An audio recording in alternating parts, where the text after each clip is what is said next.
So then we have a little interview with Mean Gene. He brings out Team WCW, all face painted to show unity. Yeah. They are intense in this little bit. Luger's never looked better for me. I hate his little boggling face. So anything that covers that up, I think is fantastic. True. And what's really interesting is they had basically wanted to swerve the audience slightly. So Luger always looks grumpy when he's with these two. Right. And it was they wanted people to think that Luger was the third man, that Luger was going to turn on his partners during the match. Right. When they actually come down to the ring in that match, Luger's really good because he's looking really sort of like antsy and nervous and a bit glum. And it's just a good little bit that he never gets any credit for. Even in that random screenshot that I took, you can see that Luger is 100% untrustworthy. Yeah. And it's a really, really good little note. This is the greatest wrestling storyline of all time. So much you could dive into. What is best about this little clip is that Sting, for no reason, really starts his thing. He goes, I got a dry mouth. He just keeps talking about his dry mouth because the unknown gives him a dry mouth. The unknown. Now actions speak louder than words. Isn't that right, Stinger? You know what the unknown does, Mean Gene? The unknown gives me a real dry mouth. The unknown makes me a nervous wreck. The unknown puts chills right up and down my spine. I like that. That's good. The unknown. The unknown gives me a dry mouth. Like 10 days before Steve Austin's come up with Austin 316, in the back of his head, Sting is thinking, I wonder if dry mouth is going to be as big. I wonder. I got a dry mouth on every shirt. Get that sack of shit out of my ring because I got a real dry mouth. And that's the dry mouth because I have got a dry mouth. Match number 5, we're going to go, oh God. WCW Cruiserweight Champion Dean Malenko versus the Disco Inferno. Yes! So, I've never seen a man less into a gimmick that I didn't realise was his entire career.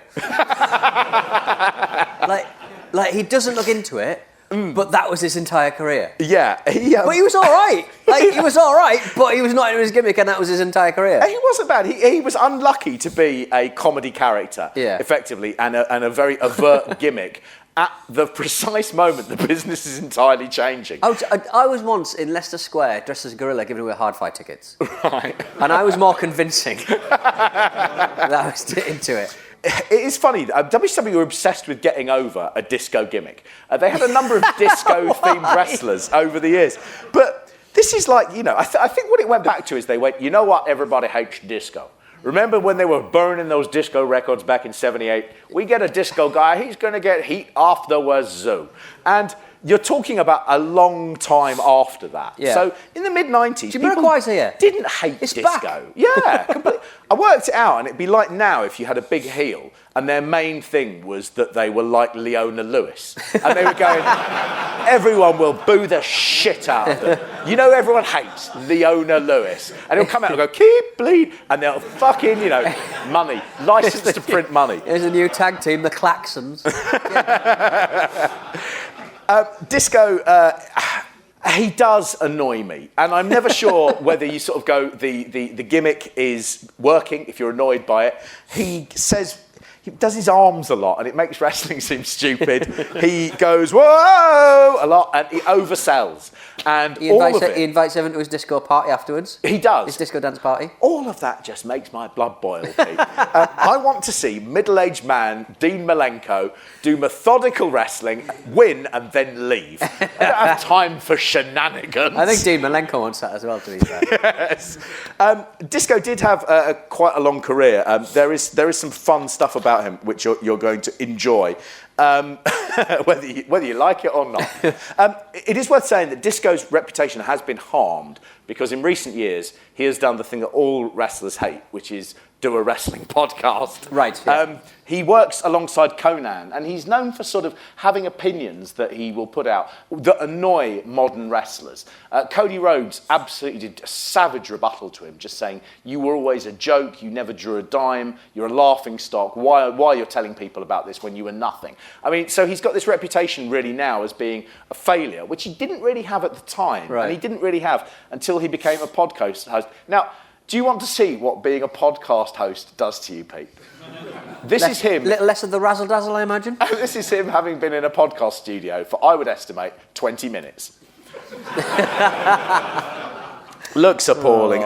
We tried to make it look real as possible. It's like they don't even try anymore.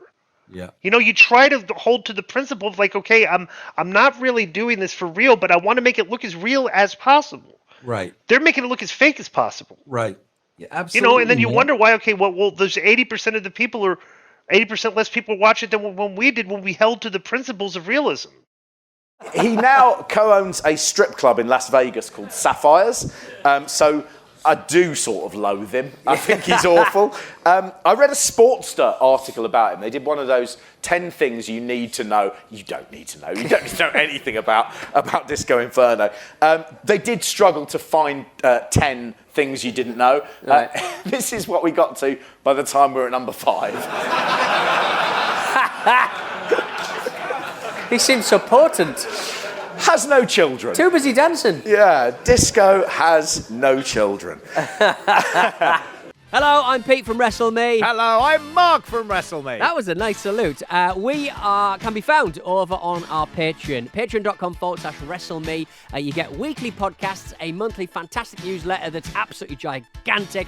It's ginormous. You get weekly podcasts advert-free, and you also get these videos advert-free. It's patreon.com/WrestleMe. We've done loads of stuff there, so go and look at it. There's loads. Let's move on to one of the worst things I've seen in recent memory. Now, I really like both of the following men. It's a match between DDP and Hacksaw Jim Duggan. It's a taped fist match. I do have a slight thing about I like them. I don't want to see him wrestle. You know, it's DDP here, a career worst look. Looks like a children's entertainer who's had a really bad run of luck. And if you are a children's entertainer, you do have a lot of runs of bad luck. That's what's taking you there. The sort of bloke that you'd book for a kid's party, and he would stink of fags. Yeah, you can't smoke that in here. He would have balloons for the animals, but there would be a couple of condoms, because he'll say, I'm sorry, I do a blue show as well. They shouldn't have seen that. And when he comes up at the end and you go, here's your money, he would go, I'm just sorry, I'm sorry. You go, look, it's fine, mate. It's absolutely fine, no worries. And then an hour later, your wife will go, where's all the vodka gone? Fucking hell. He takes on Hacksaw Jim Duggan. Lovely best. Hacksaw. His face like a Shar-Pei. Absolutely gorgeous. His great big catcher's mitt hands. We've talked about this privately, Pete and I. We have never felt safer than when Hacksaw Jim Duggan was holding us.